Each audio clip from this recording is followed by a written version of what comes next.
Kick me one of them funky ass beats.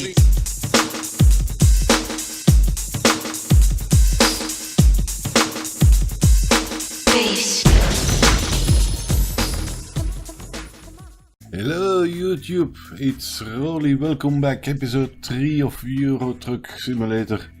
And we continue where we left off at the previous episode, and let's take a truck all the way to the other side of the channel. Let's take a truck from Paris to Dover, or Dover, depending on where you are and what you think the right pronunciation is. See, interior of a DAF. Unfortunately, it's still a bit dark, so we still can't see it clearly, but I'm pretty sure by the time we get to the other side of the channel, it will be daylight. So, let's see everything setting up.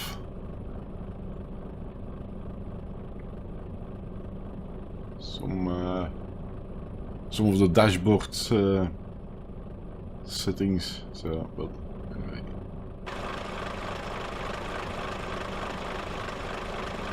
Seem to be hauling a fairly standard trailer, so yeah, it's a bit too dark to really see what's going on there.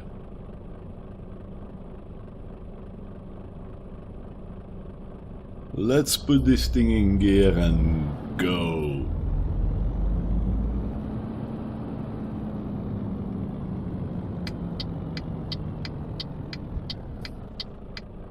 Look, it's the middle of the night and there's traffic. Where are you coming from?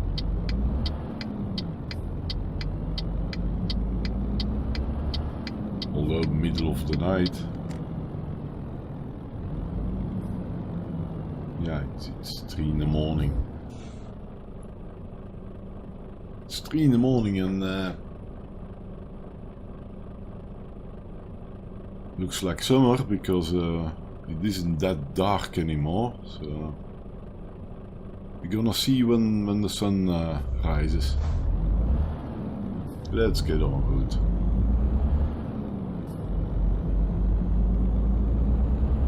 I think we're crossing the Seine river here.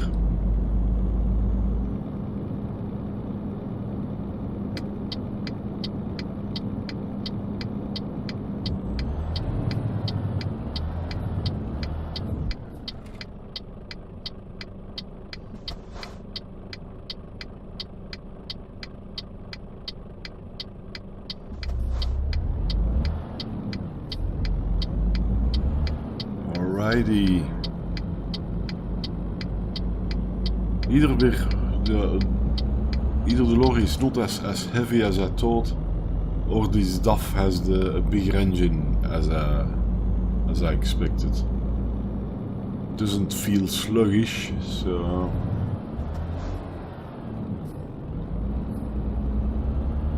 it's actually pulling better as I expected. Most of the time when you get these when the game assigns you a job with like a DAF or a Renault, it tends to be a bit underpowered, I think. Well, at least we've got some light coming in, and so it's a bit beige and grey, a bit grey and beige, but yeah, well.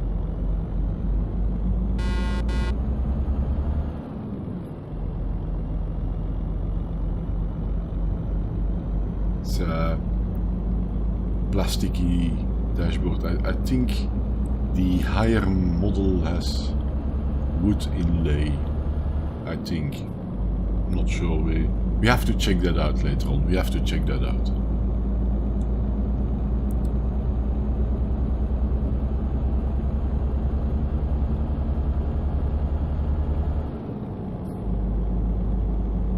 Man in a white van.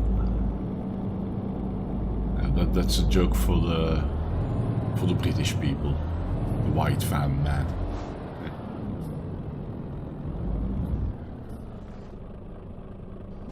going... we're not going over Lille. Going straight. Well, okay. I think are we going a little bit south of Lille then?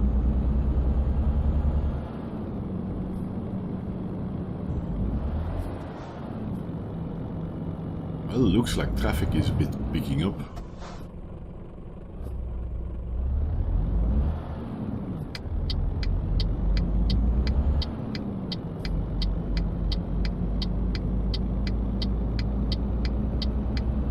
We stay south of Lille, I think.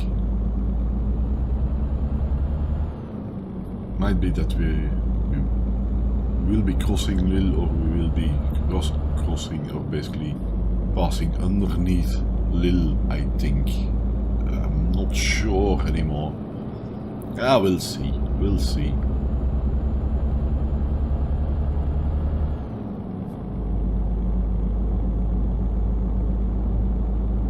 French Country Road. Decent tarmac.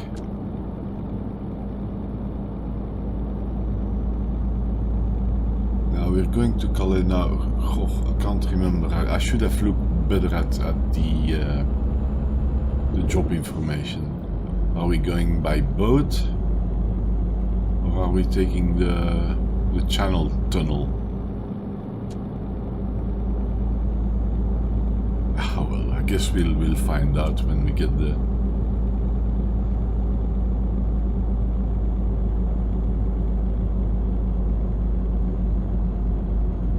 Meanwhile, it's pre-dawn. Look, it's getting light. It's this. I think it's pretty well done. It's pretty well done. Rather beautiful. It's really, realistic actually. Realistic actually. It's.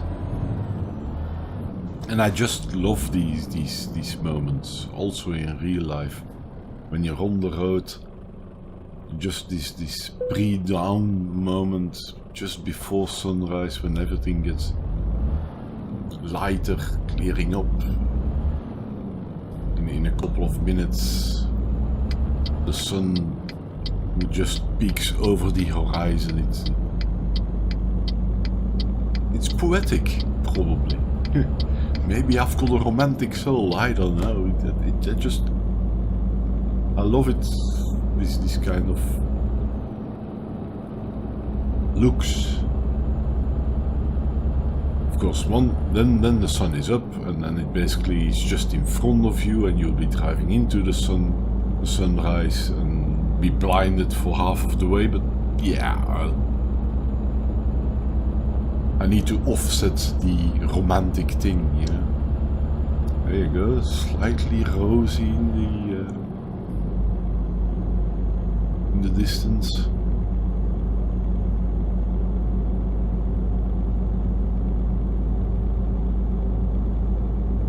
Kind of not really matching up here, since we'll be driving towards the United Kingdom, which, as far as I know, is in the west of France, on the other side of the channel. So we cannot have the sun rising in front of us, because that would mean that we would be driving eastbound. It's possible that while we're going north, that we're basically going north, but in that case it should be, the sun should rise at the right of us and in front of us, but yeah, I think this makes more sense probably. Should really look on map of Europe on which road this is and whether it makes sense or not. I guess it makes sense. We were probably going rather north, maybe even a little bit northeast to get to the connection for Calais.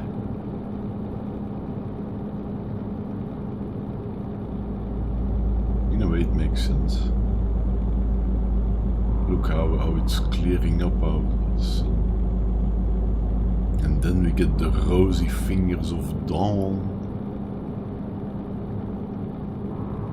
Let's see if we'll be making another angle on that, so that we really can enjoy the rosy fingers of dawn.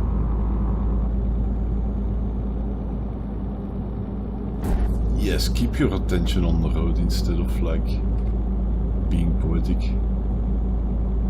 I was just thinking the rosy fingers of dawn, that's something from Homer, if I remember correctly.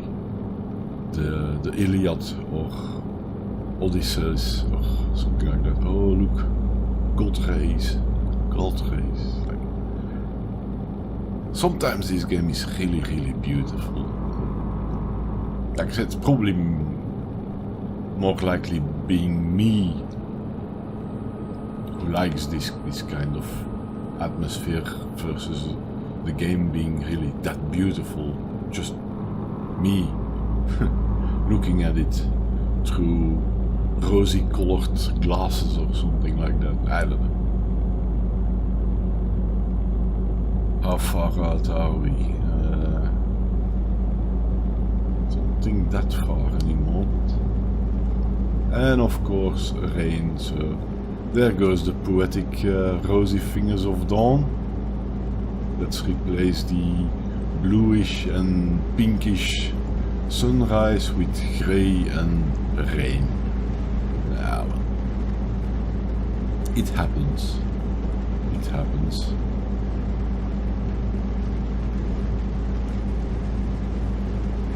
Ooh, nice trailer.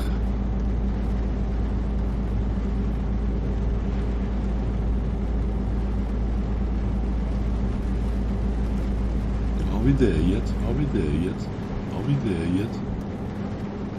Ah, peage coming up. Or a toll booth.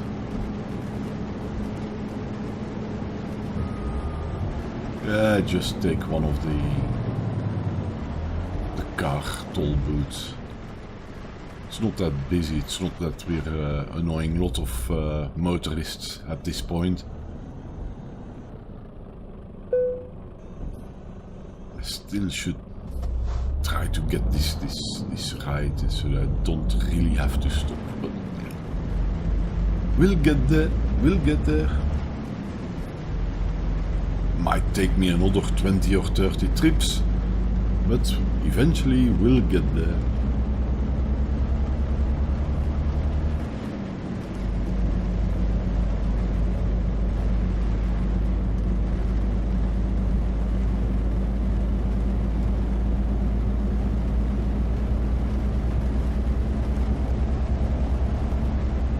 Are we there yet? Are we there yet?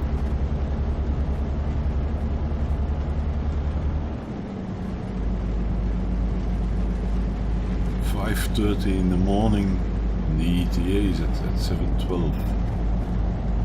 It's kind of a bit optimistic, isn't it? Unless, of course, that's the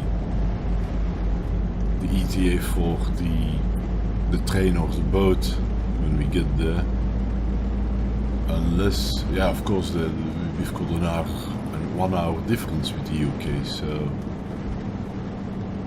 Yeah, it's makes sense if it's local. If 7:11 UK time, basically 8:11 Central European time. Keep an eye on that clock, because I'm not sure anymore now whether this is.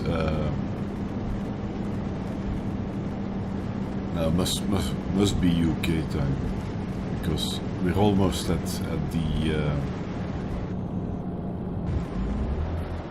tunnel entry, so Here we go on a train, and then the train crosses underneath the channel in what, 40 minutes or something like that? Or 20 minutes? Can't remember now, I should look it up. Well, maybe I can look it up while we're on the train.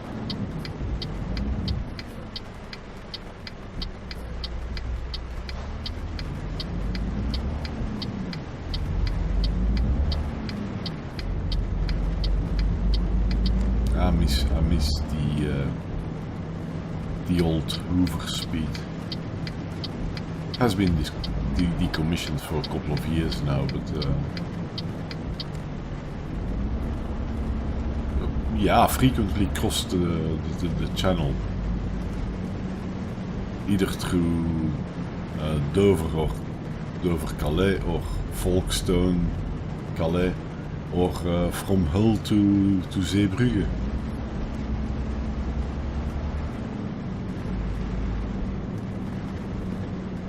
Now, where can we get on it?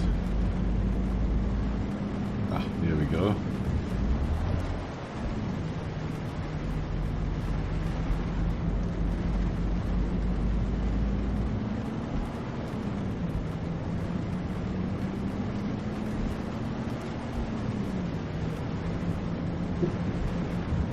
Easy on.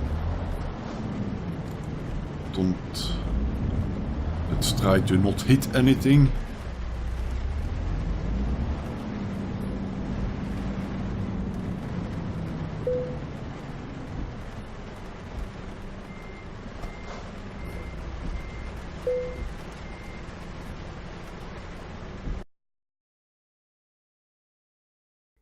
Well, see, travel time is 35 minutes. So yeah, I wasn't that far off with my 40 minutes.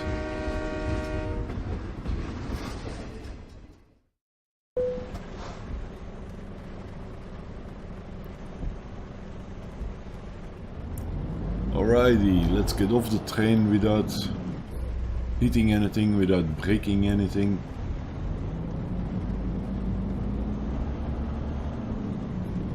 Let's be smart about it. Let's see, how do we get out of here? Because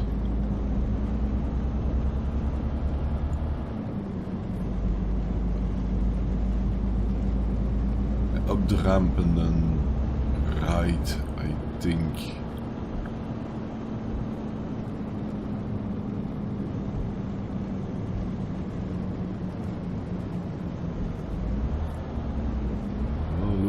Cold haze, shadows. Still raining, of course, but then again, it rains a lot in the UK.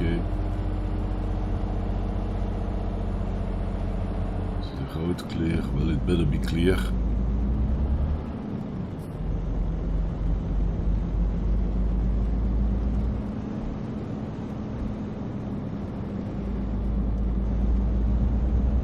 So you got even a bit of wet reflection on the road, on the asphalt, on the tarmac.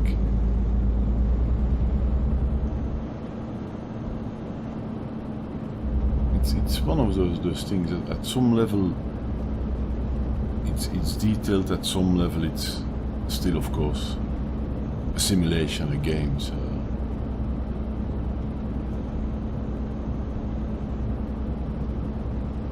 alrighty. Left hook.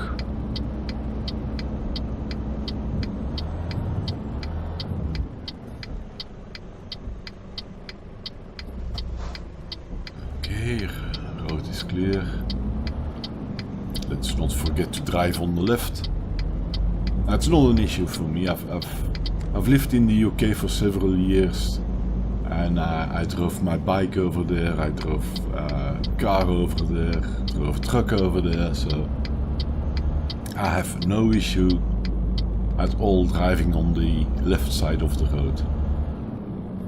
And if you look at it all, it kind of makes sense. If you combine driving on the left of the road with priority of the right is still right of way priority, just like in the rest of Europe and probably the rest of the world basically. then it makes more sense because you've got a far better view on what's coming from the right. In any case, the UK has solved a lot of the problems for intersections and crossroads with basically planting down roundabouts everywhere. So the only question then becomes give way to the right or to the left, depending. It's give way when you're on the roundabout or give way when you want to enter the roundabout. As far as I remember, when you're on the roundabout you have priority, and therefore anybody who wants to enter the roundabout has to give way. Yeah, that's it.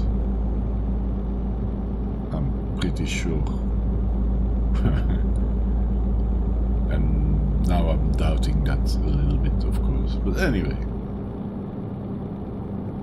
Look, the English countryside and a speed trap.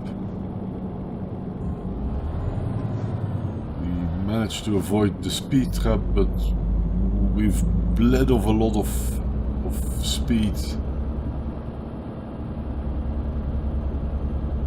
Not good, but yeah, the alternative was kind of crumbling up that Mini Cooper in front of us. Is this an angle on the cliffs? Are we behind the cliffs of Dover now? Yeah, I think we're on... Damn!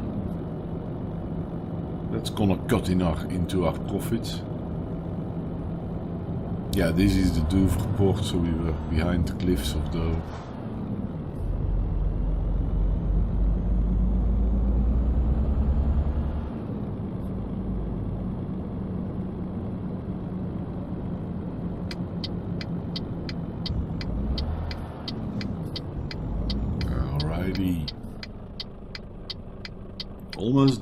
Almost there. A couple of minutes more and then we're there. Oops. That's what you get from looking around, not paying attention. Nice, good shadows. It's at the back over there somewhere. Over the roundabout.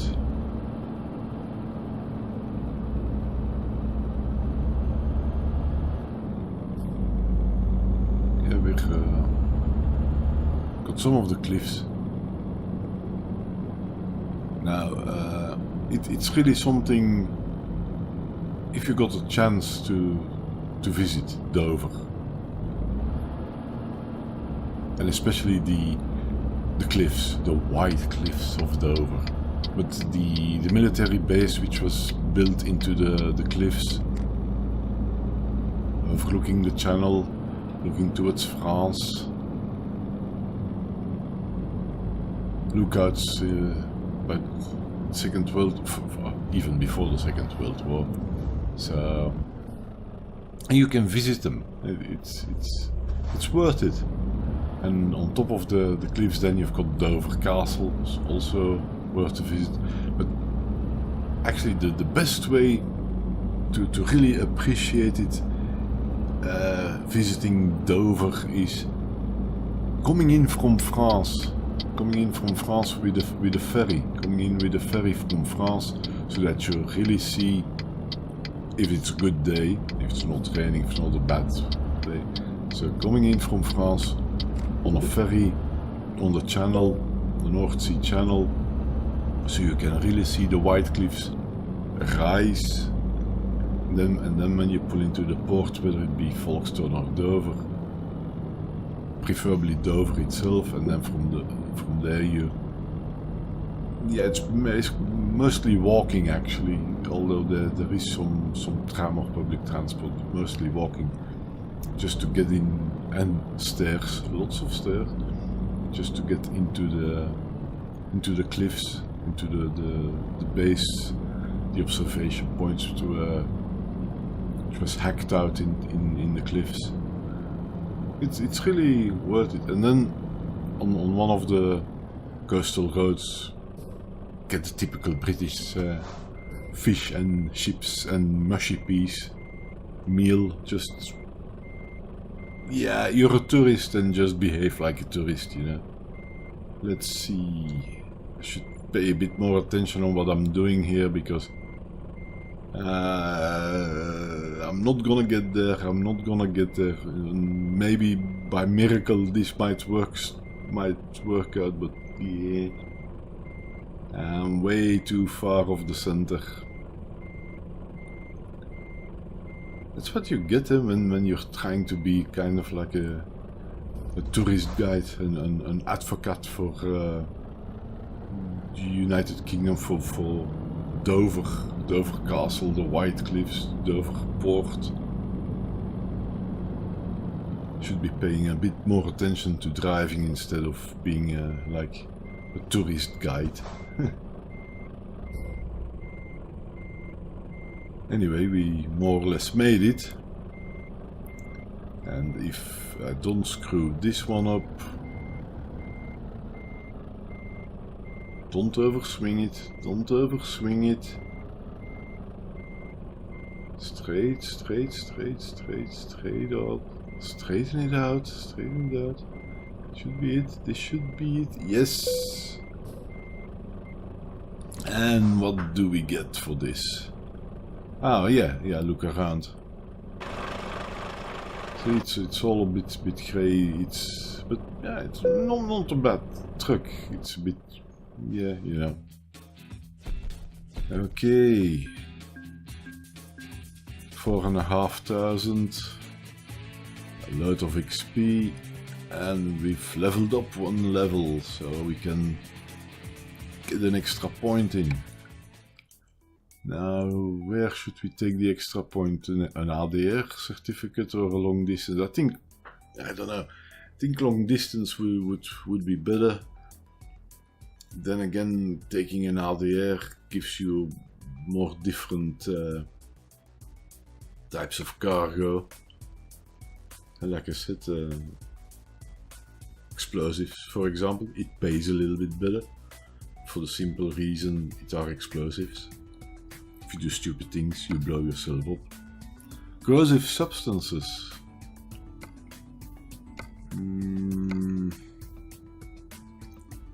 Shall we go explosives or corrosive substances, or one of the others? Or should we just go long distance? Yeah, we take one of the ADRs. Now, I don't think we've got the time for another route. I'll have to check the job market, so let's see what do we need. A little bit over 500-600 points for the next level to get our skills even further up.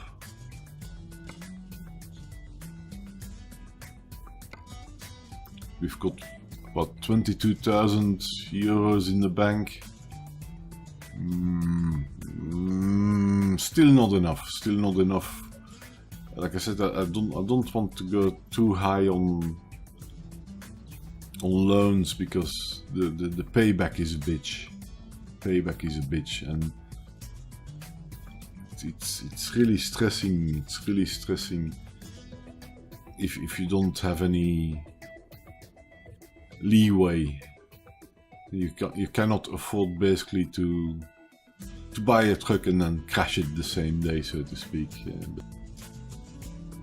I don't think there's another job today, so in the next episode we'll take a nice job.